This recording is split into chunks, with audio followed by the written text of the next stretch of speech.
IT বারের পক্ষ থেকে আমি মোহাম্মদ আব্দুল কাদের আপনাদের সবাইকে স্বাগত জানাচ্ছি আজকের বাংলা ভিডিও টিউটোরিয়াল পর্বে। গত পর্বে আমরা দেখলাম যে কিভাবে ওয়েব 2.0 সাবমিট করতে হয়। তো আজকের পর্বে আমরা প্রুফ সাবমিট করা শিখবো, যে আমরা যে কাজটা করেছি গত পর্বে, এই যে একটা পোস্ট লিখে আমরা এখানে যে লিংকটা শেয়ার করেছি সেটার প্রুফটা কিভাবে সাবমিট করব সেটা জানবো। তো এর জন্য যথারীতি আমরা একটি এক্সেল শিট তৈরি করে নিচ্ছি এবং লিখে দিচ্ছি প্রুফ ফর কিসের জন্য, এটা ওয়েব 2.0। এটাকে অনেকে ওয়েব 2.0 বলে, ওয়েব 2.0 বলে, যার যার উচ্চারণ প্রোনাউন্সিয়েশনের ব্যাপার। Web 2.0 submission, okay fine. এখন এটার জন্য আমাদের প্রথমে যেটা লিখতে হবে যে আমরা প্রথমে লিখতে পারি লিংক, যে আমরা কোথায় আমরা এটা করেছি, মানে আমাদের ওয়েব 2.0 সাবমিট করেছি অ্যাঙ্কর। আমরা কি অ্যাঙ্কর ইউজ করেছি এবং ইউআরএল, আমরা কোন ইউআরএল এর অ্যাঙ্কর করেছি, ঠিক আছে। পেজ র্যাঙ্ক তো লাগবে না, কারণ ওয়েব 2.0 সাইটগুলোর পেজ র্যাঙ্ক এমনিতেই হাই থাকে, সো এগুলা ক্লায়েন্ট জানে, এগুলা আর দেওয়ার দরকার হবে না। লিংক, সো লিংকের জায়গায় আমরা যেখানে পোস্টটা করেছি আমাদের পোস্টের যে লিংকটা হবে, পোস্টটাতে যাওয়ার পরে সেই লিংকটাকে আমরা কপি করে জাস্ট আমরা পেস্ট করে দিব। এরপরে অ্যাঙ্কর, আমরা এখানে কি অ্যাঙ্কর ইউজ করেছি দেখি, এই যে এটা, এই অ্যাঙ্করটা আমরা ইউজ করেছি যে no more about technology. So এই অ্যাঙ্করটাকে আমরা কপি করে এখানে দিয়ে দিলাম, ঠিক আছে।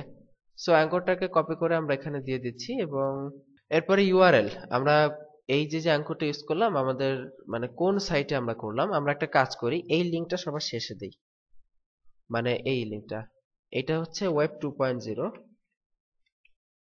Site name. সাইটের নেম কোনটা, আমরা কোন সাইটে করলাম, আমরা www.blogger.com সাইটটাতে ওয়েব 2.0 সাবমিট করলাম এবং অ্যাঙ্কর ইউজ করলাম এটা, এবং আমরা এবং লিংক ইউজ করলাম এটা, ঠিক আছে। এটা হচ্ছে আমাদের ইউআরএল। আশা করি এইভাবে আপনি যতগুলা করবেন আর কি, মানে যতগুলা পোস্ট করবেন আপনার ওয়েব 2.0 সাবমিট করবেন, ততগুলাকে এইভাবে একটার পর একটা লিস্ট, একটা নিচে একটা, একটা নিচে একটা, এইভাবে লিস্ট করে করে আপনি 50টা 60টা যে কয়টা করেন এবং পোস্টের লিংক সহকারে দিয়ে দিয়ে করবেন। এক্ষেত্রে অনেকের প্রশ্ন থাকে যে আসলে একটা ব্লগে, বা আমরা যে ব্লগটা খুললাম, দেখুন ব্লগের অ্যাড্রেসটা কি ছিল, দেখুন যে কোয়ালিটি ওয়েব ডিজাইন bd.blogspot.com, এরকম যে আমরা বিভিন্ন ব্লগ খুলবো, ঠিক আছে।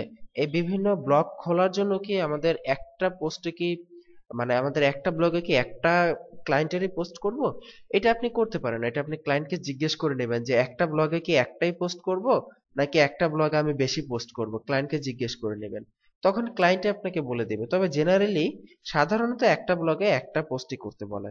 তো এখন ক্লায়েন্টকে এটাও জিজ্ঞেস করে নেবেন যে ক্লায়েন্টের জন্য কি আলাদা ব্লগ তৈরি করে নেব, নাকি আপনার তৈরি থাকা আগে তৈরি করা কোনো ব্লগ থেকে আপনি পোস্ট করবেন। এগুলো সব ডিটেলস ক্লায়েন্টের সাথে আপনারা ডিটেলসে আলোচনা করে নেবেন।